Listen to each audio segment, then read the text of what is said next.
Good evening and welcome. Tonight on the show, we're joined by the CEO of the Fiji National Provident Fund, Mr. Chauchi Koroi. So thank you for joining us. Tonight on the show, among other things, we'd like to talk about, or rather seek clarifications on some of the stipulations in the recent COVID-19 supplementary budget, especially those having to relate to the National Fund. So one of the grounds for, withdrawal of money is if you work in the tourism or hospitality sector and if you've been directly affected by COVID-19. So how can such people withdraw money from the FNPF? Yeah, first of all, thank you for the opportunity. As you know, a lot of COVID-19 has affected a lot of our members. A lot of them have been displaced from work, either working for shorter hours. There are certainly some sectors that are directly affected. So in terms of the response, there are basically two types of assistance that we are working on. The first one is those that are topped up by government. I think that's, and the other ones are the ones that can come directly to us. So the ones that are topped up by government are the first one that you mentioned, which is the tourism sector, tourism and tourism related industries and businesses. We have, since last week, have sent out forms to all these employers, and they can contact. The forms are now with employers. We've emailed the forms to them directly, and the forms will then be filled by the employee as well as the employer. Because the employer needs to certify to us that the information that is provided are factual and correct. So they certify that to us. And once completed with the requirements, the key requirements there is ID, you need an ID card. Your form needs to be filled and a detail of your bank statement. Those documents needs to be uploaded together with the form, and the employer then uploads those documents to us. So there's no physical interaction between us and our members. Once it comes to us, then we process the assistance from that end. So basically, there is tourism and tourism related is $1,000. Right. This assistance to the members comes out of their general account. It's not coming in from the preserved account. It's only limited to their general account, which is roughly about 30% of members' balances. So, and those that don't have the full eligibility, government will top up that portion. Just to clarify some doubts, there's been misinformation that's circulating amongst some Fijians. People are now saying that, of course, like you've mentioned, there's a difference between the accounts that they can dig into, the general accounts, which is 30% of whatever it is that they have in their account in total. Some are saying that, I'm scared to take money out because then I'll have to pay back the amount that's given, whether it's the full $1,000 that they're eligible for, or if there's any government amount that is topped up to it. Yeah, no, that's misinformation. Obviously, as part of the reforms in 2012, all members now have two accounts. One is preserved for their retirement, which is 70%. The other one is the 30%, which is called general account. And this is allowable for members to access while they're still working, before their pre-retirement, their retirement age. And they can access for these types of realities of life. Whether housing, education, medical, funeral, and even natural disasters like this, if you can call it that disaster. So it's all coming out of their general account. But it's not a loan, it's only an entitlement that is allowed to them, and government is topping up the balance if they don't have the full eligibility. So there seems to be this understanding that if and only if you've been laid off, and then you can come and, withdraw those funds from FNPF. But it doesn't have to be a layoff, does it? That's not one of the requirements. No. It is, that used to be the normal requirement before, and there's still a ground for that. If you have been terminated or laid off, you can come directly to us. But as of now, if you've been working shorter hours, or this is why they can come into this assistance. You've mentioned to us that you've sent out forms to employers and you've been communicating a lot with employers, so people don't actually have to physically come down to FNPF, to those centers to sort of access those funds and make those applications. Yet, in the past 2 weeks, we've seen, reports, media reports, where there have been, I guess, dozens, if not hundreds of people crowding outside FNPF centers. Why do you think this is? There are a few misinformations that are going out. Some members are coming to us because they have been laid off. They have the termination letter, so we have to serve them. There are others who are just coming to see that they ask us where's the money that it's just, even some are turning up who are not even FNPF members. This assistance is only for those that have valid accounts with the fund. So we are trying to encourage employers to start uploading their forms, and our target is to have at least 5,000 forms uploaded in a day. At the moment we are just around 1,000 forms in a day, 1,600 in fact from yesterday. So we need to reach that balance where members can be served. Talk to us about some of the responsibilities that an employer has. What documents do they have to submit? What are their requirements that they have to fulfill in order for their employees to be able to gain access? Yeah, this form has two portions. One that needs to be filled in by the employee and the other one by the employer. The employer needs to certify those information to us and also upload the information that are required as part of the submissions, which is, as I mentioned earlier, your copy of your ID, your bank detail, and if you don't have a bank detail, you can have M-Pesa or other post office, TMO, that we can assist you with it. But this is a new change for us. The digital platform that we're using now is a new platform, and it requires the employer to upload those information quickly to us. Before we used to serve them face to face, but because of the physical distancing, we're trying to use the digital platform much more effectively. Mr. Koroi, in any circumstance, there's always someone that's going to try and manipulate the system. Now, you had mentioned that this assistance has been put into place to help out those who may not be able to have a steady flow of income coming in. For someone who already is in employment, they've got their pay coming in, and if they come in to try and withdraw $1,000, even though they may not necessarily need it, is there any sort of checks and balances that FNPF has? Yes, certainly.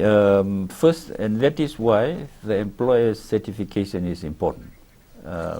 If you can't, I've seen a lot of members are now telling the employer to give them a termination letter, and the employer is not willing to do that because, according to them, you are not being terminated. You are just let go for a few weeks or few days.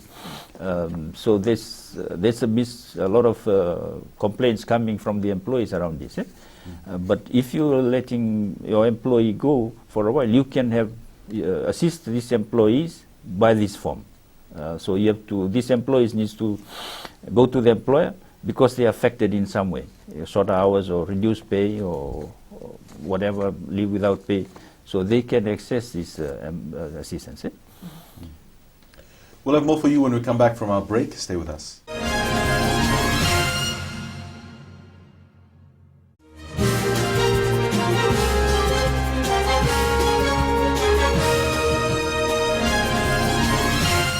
Let's carry on the conversation from where we left off. Under the category of those people eligible to withdraw that are topped up by government, there are three further subcategorizations, right? One is for those affected by the tourism and hospitality sector. And what are the other two?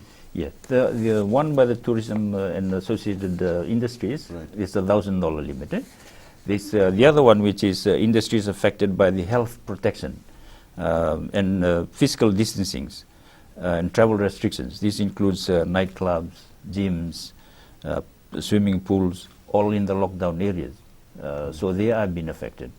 And the amount is $500, and they can also follow the same process.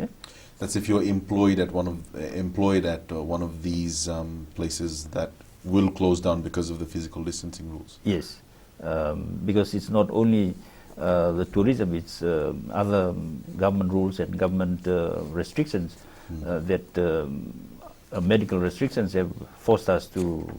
Right, like gyms and swimming pools and other. Yeah. Right. Yeah. So you had mentioned that businesses are also eligible for this. Let's look at businesses themselves, at employers. The AG had mentioned at an earlier press conference last week saying that there are some employers who are not issuing the letters, who are not helping out the employees in accessing the funds that they are entitled to. And you'd also alluded to the fact that the reason that most of these employers might be doing that is because they're engaging in unscrupulous behavior, like not paying their employee contributions to FNPF. Talk to us about that. Yeah, this we've noted that there are two types of reservations by the employer. One is employers who are really not sure whether they are affected or not, whether their members, the employees are entitled. Take for example, if a sawmilling company in Vunualevu, for instance, basically can't export to Suva because of the travel restrictions. So they are also allowed under this. So that is the business. The third portion of the government-assisted category, which is also 500, which is employees in business that are directly affected by this COVID-19. Basically, it's quite a wide category, and the top-up is 500. Amount is 500. If you don't have the top-up, the full eligibility, government is paying top-up. So, have you ever, till date, have you come across any employers that you think may have engaged in some sort of unscrupulous practices, or they were trying to be dishonest with their employees, maybe? Which is the second group, employers who haven't really been honest with their updates or haven't been up to date with their payments on their contributions. That is the group that they are not really engaging with their members directly. So we have allowed them to also use the portal.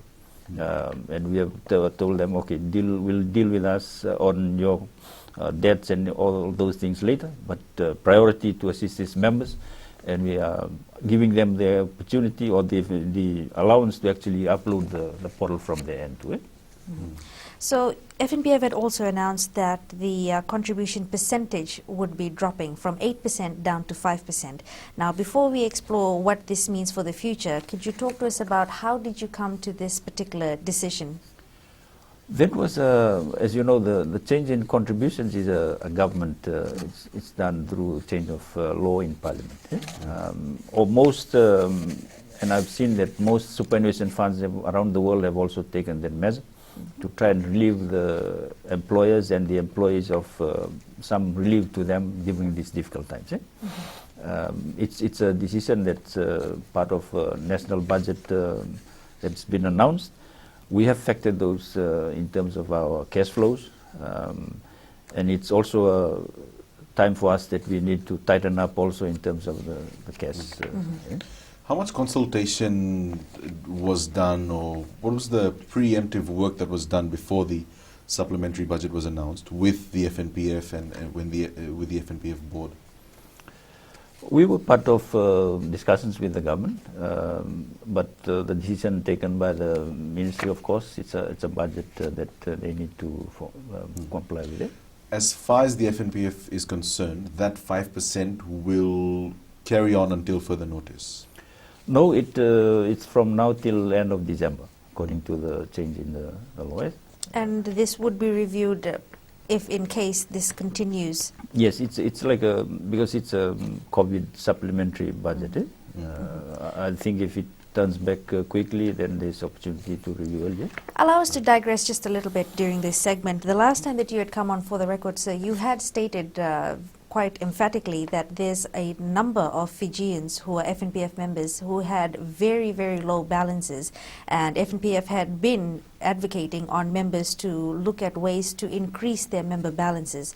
At this point in time, with people needing to access their funds, have you seen that the work that the FNPF was doing in advocating for people to save more money in the FNPF than to take out?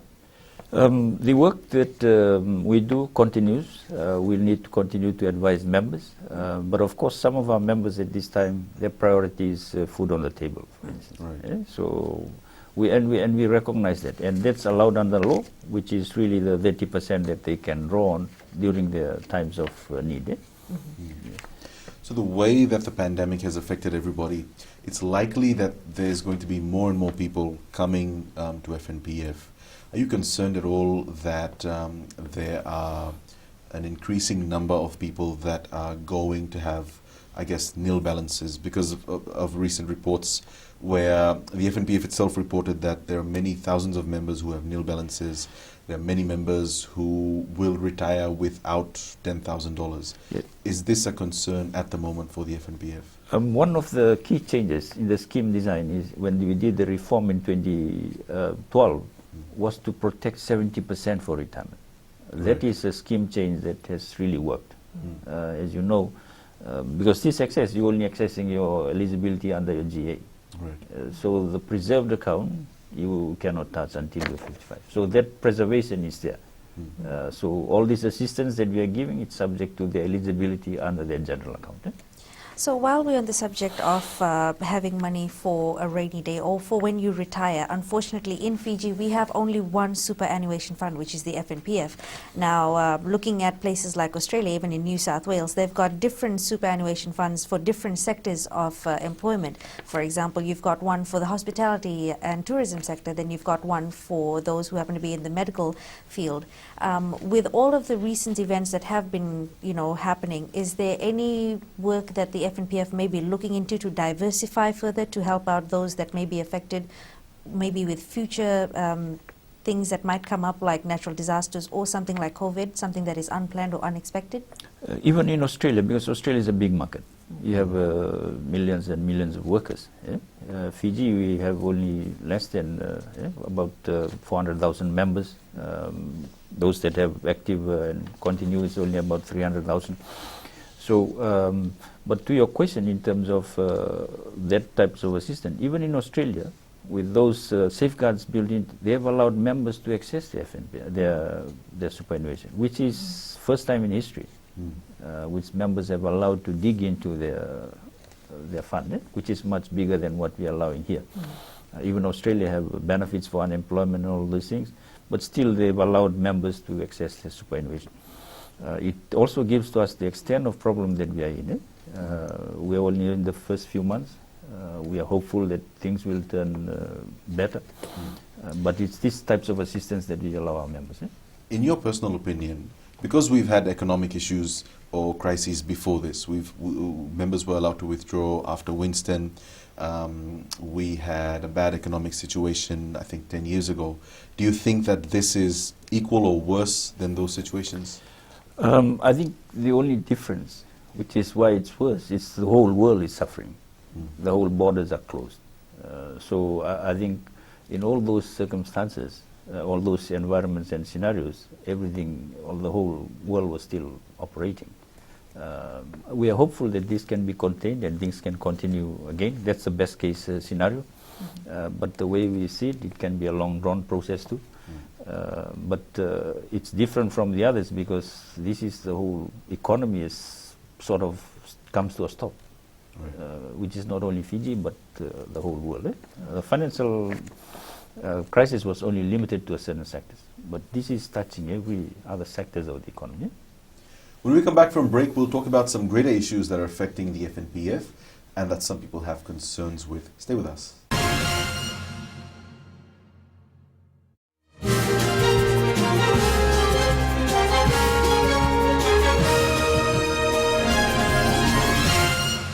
So let's talk about a burning issue that a lot of people have been talking about over the past week or so.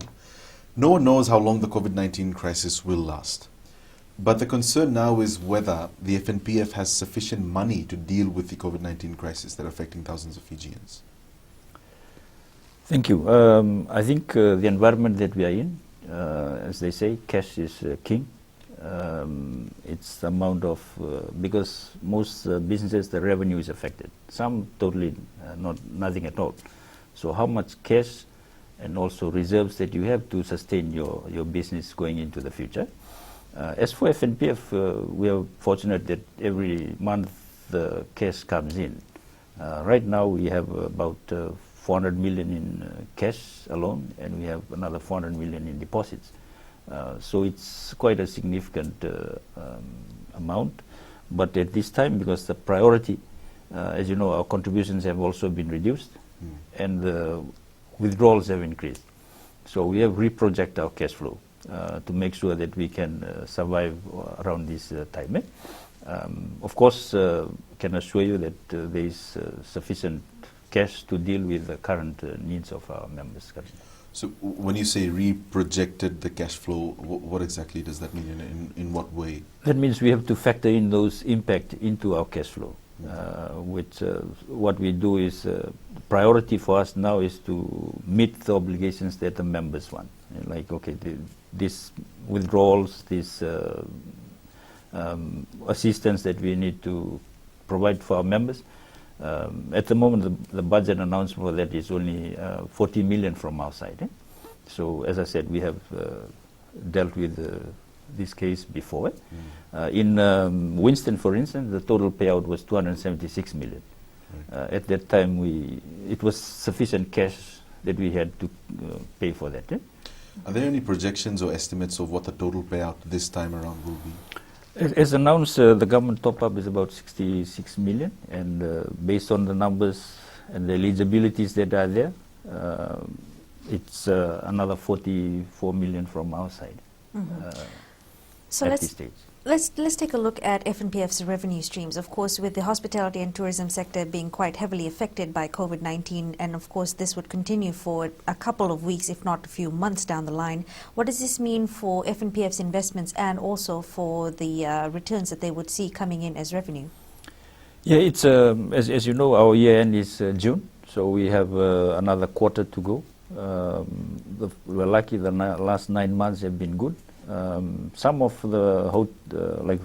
some of our investments, the key for us is the government bonds that we have. The interest on government bonds last year was about 200 million, and we're expecting about the same amount this year.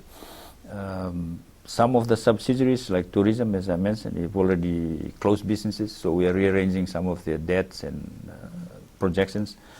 Other sectors like data, Vodafone and telecommunications, that's still kicking. So hopefully we can still balance some of these profit expectations for the year. Looking forward from June onwards, when the next financial year for FNPF starts off, of course, during that time, there is a possibility that the crisis may still be continuing. How do you think that FNPF is going to account for this? Well, like most businesses, I think we are fortunate that the base is quite strong. We still have a lot of our total funds is 7.4 billion. I know it's stuck in properties, in all types of investments. Some of the investments will be affected, but FNPF, as you know, is a long-term investor. These cycles come and go. We are here for the long-term for our members. So if you are members will join now, retire 85 years from now. We want to make sure that we need to be there for their retirement when they reach their retirement age. Do you predict that because of this COVID-19 outbreak that the FNPF will have to, I guess, restructure its investments in the near future or readjust its investment plans for the next 2 or maybe 5 years? Yes, we have to deal with the situation. Of course, this environment dictates that you change the way you think. You change the way priorities may be deferred. Some of the investments may be deferred. So we have to reprioritize some of the investments that we have. We've also noticed that the usual ground for withdrawal, which is the unemployment assistance, the amount for that, if I'm not wrong, has been reduced from $2,000 to $1,000. Talk to us about why that was a necessary move. Because I think the board considered to be at least for the same as what's been offered on the other side. Sometimes when you have two types of assistance, people play around with the assistance. They come for this one and then go for the other one. So at least we can have a control on the amount. Right. Is that possible for someone to do, though? If for example, you work in tourism associated sector and your hours have been reduced, so you qualify for the special assistance, and if they, for example, also qualify for the unemployment assistance, so can you withdraw that amount? People will try to do that. They'll use this, and some people, and they will try and also come in with a termination letter to address the unemployment. So those controls are there to make sure that they only assisted once. Well, let's look at some of the various sectors that have been affected, especially those who happen to be part of the informal working sector, those who do not have FNPF accounts that have been active for quite some time. Say, for example, if there is person A who has an FNPF account, but it has been inactive, there is member balance in there, but they have been receiving payment in form of cash, maybe as a taxi driver, maybe as someone who works on a farm, or maybe some other various form of employment. For a person like that that is affected, how do they go about trying to access funds or gaining help from the FNPF? The FNPF, as I said, there's two categories. One's assisted by government, then there's ones that those that come directly to us. Those that comes to us, there are three types of assistance. One is those that have been just terminated now. They've been given a letter of termination or from the employer. They can come and come directly to us for their assistance. We've now, after discussing with the government, there's also, as you say, there's a lot of people that have been affected because the income that they normally rely on are also been affected.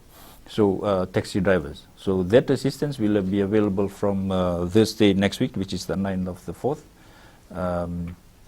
To allow them and also business owners. There's two types of, one is the taxi drivers or even drivers that goes on hire drivers.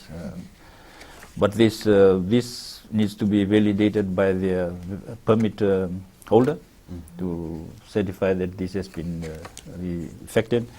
And for those that are business owners or sole proprietors that you mentioned, there are two requirements. One, they must come with a tax clearance and a valid business license, plus the normal requirements that we have. They come to fill the form, bank statements, and all those ID that they need to present.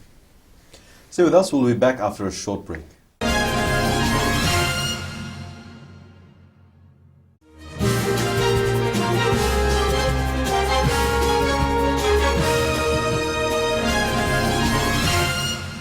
Welcome back. Mr. Corey, let's look at something that a lot of people are not talking about, the human aspect of COVID-19.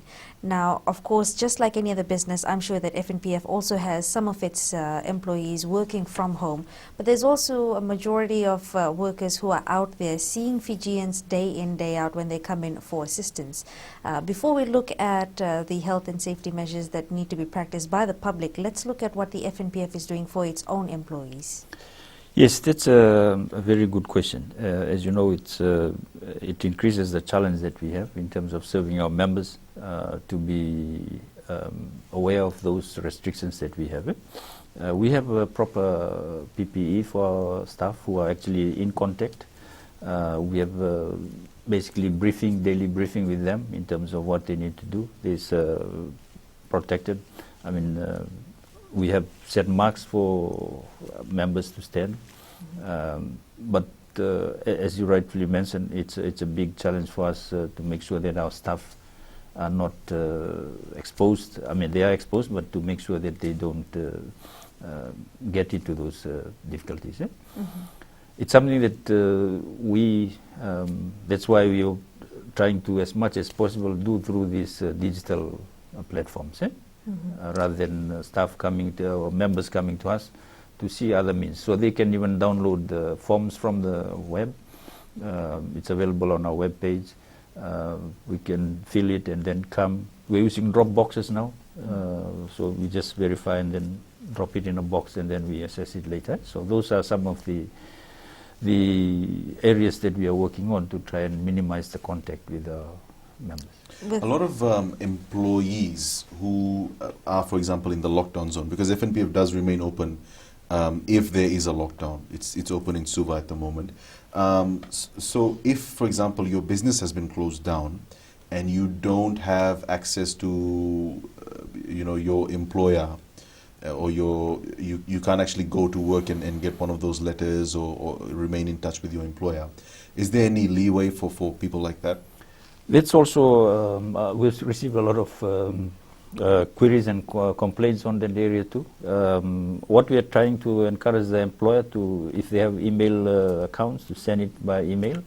If they can't come physically, then they can also come to our office. But we'll liaise with the employer in terms of those employees who may miss out from the portal, the upload that comes through their portal.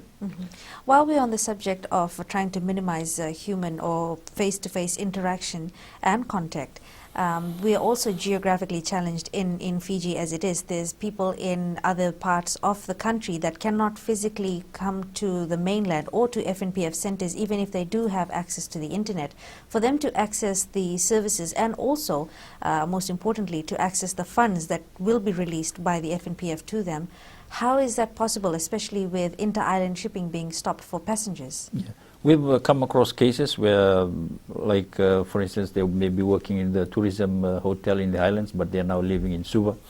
Fortunately, some of them have their head office in the mainland, so they can deal with their mainland. We're also using, if they're living in the islands, we can also use M-Pesa and TMO. And also our staff are actually available to go and collect forms from employers, or even members can still come directly to us on very unfortunate cases, if they can't physically get in contact with their employer. But I guess the point here is that walking up to FNPF shouldn't be your first It's exactly course what, of action. Yeah.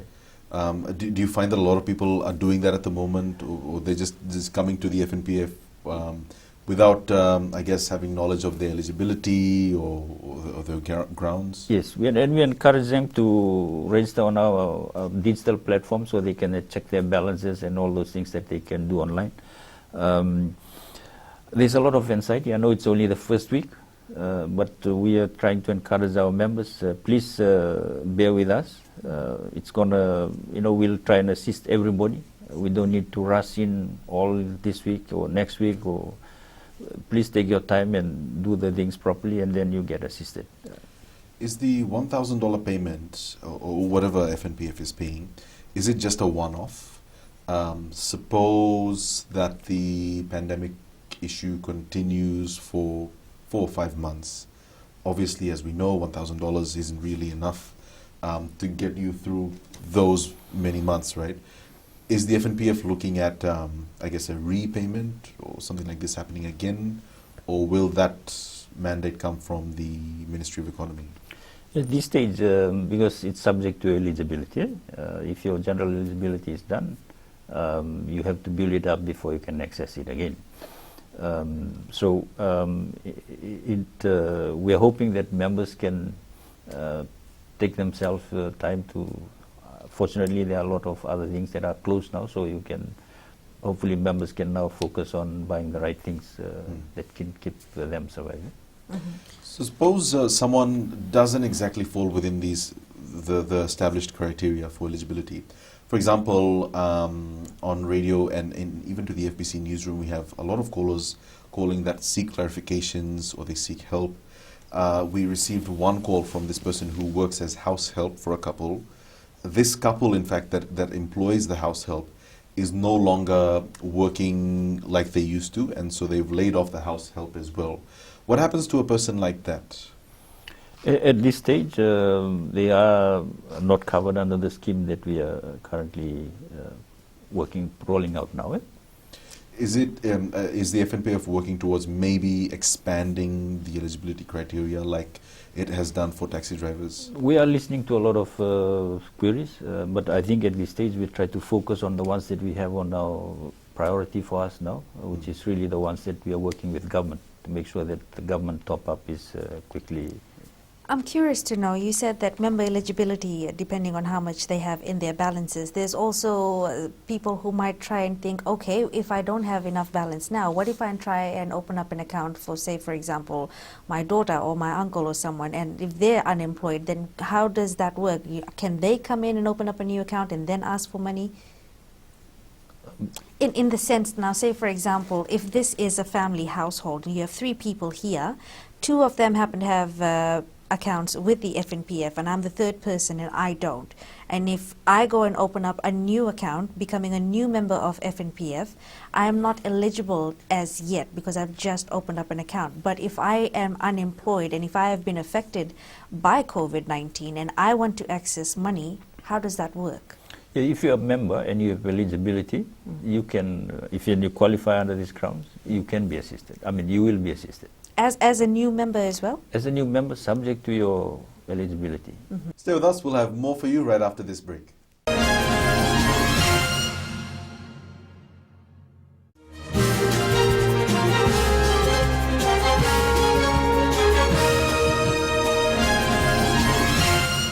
So now that the FNPF has recently come under a lot of scrutiny, and people are going to be looking at, I guess, the activities of the FNPF, its investments and its returns, very crucially. One of the areas of criticism, I guess, or critique that the FNPF has recently gotten is with the returns that it gets from government investment, and this is, of course, through interest that lies in government bonds, right? Could you explain to us how that works? Thank you. I think there's, of course, a lot of misinformation, and sometimes it's fueled unnecessarily by other parties. As you put in the paper yesterday, a good article on this, and our investments in government bonds is the most stable at this stage, because it's giving us the best return.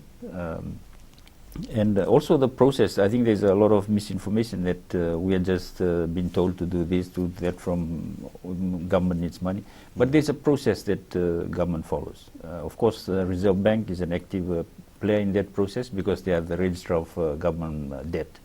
So when they raise the capital, they raise the securities, and everybody, all investors bid in for those investments.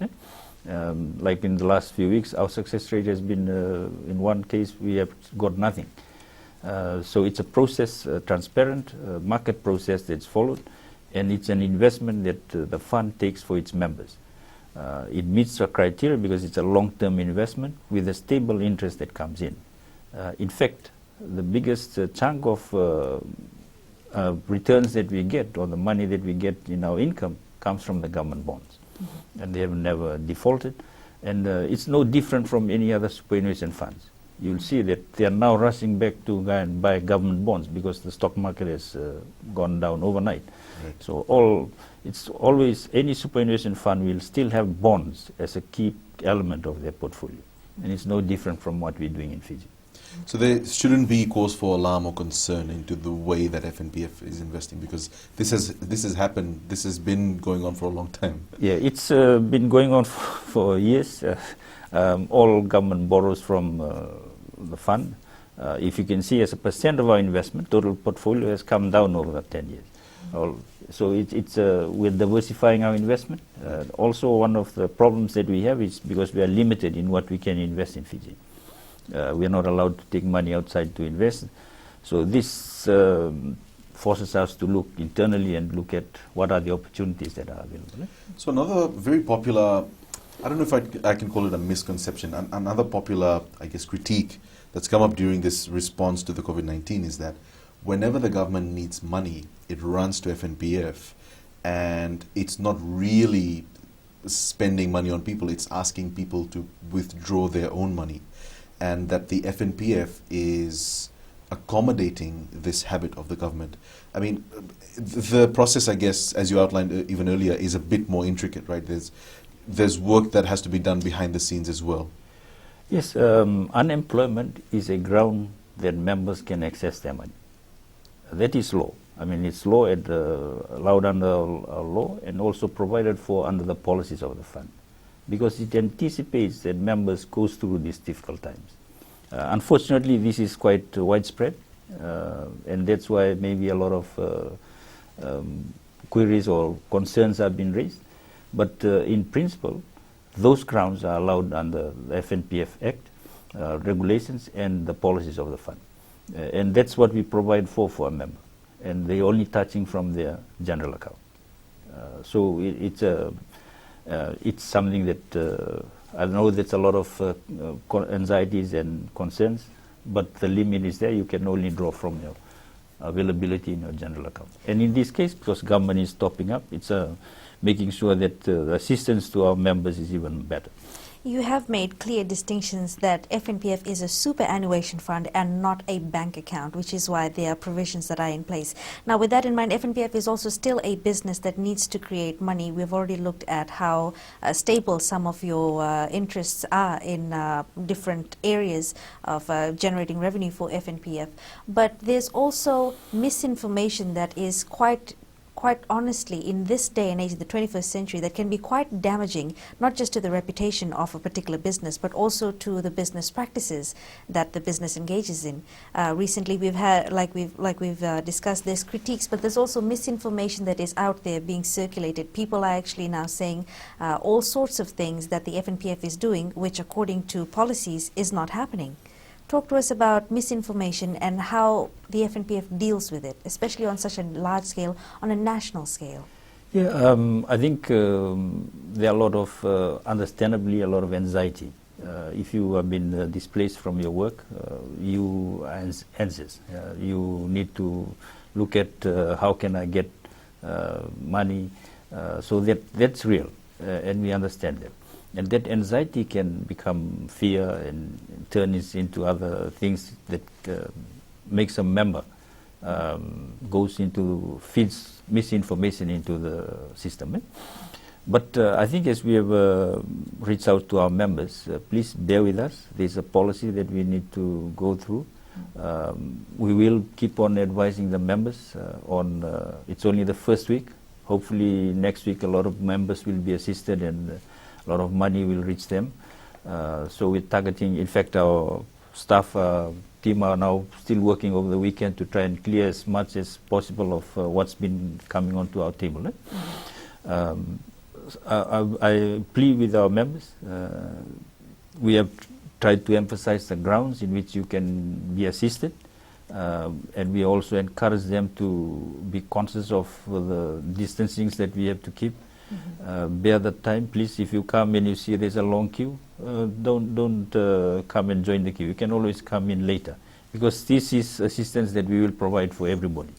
The assistance that is being provided to the FNPF members is only provided to the member that is trying to access funds from their own account. There is no third party that can come in to access any member's account. Yes, and that's why the form needs to be filled by the member. That's a record that we'll keep, and to show that you have authorized that withdrawal to come to you as part of this assistance. Just as a final question, Mr. Koroi, looking at the time frame from when a member lodges their application to access their funds, and from that point to when the money actually goes into their hands, how long does it take? We have set ourselves a turnaround time of 5 days, but we've started receiving the applications from the first, and we have paid them on Friday. So it's quite a quick turnaround time. Once all the informations are provided, it's a very fast processing from our end. And we're trying to clear as much as possible in this weekend to make sure that we catch up on a daily basis. We have upped our resources to make sure that we meet the expectations of our members. Mr. Koroi, unfortunately, we've reached the end of our show. Thank you for taking your time out. I guess a lot of the things that you've clarified, those clarifications were absolutely needed, given the way that the conversation is going on nationally. So thank you for joining us tonight. Thank you very much. And that's all we have for you on the show tonight. Thank you for joining us. Remember to wash your hands frequently and practice safe social distancing. Have a good evening.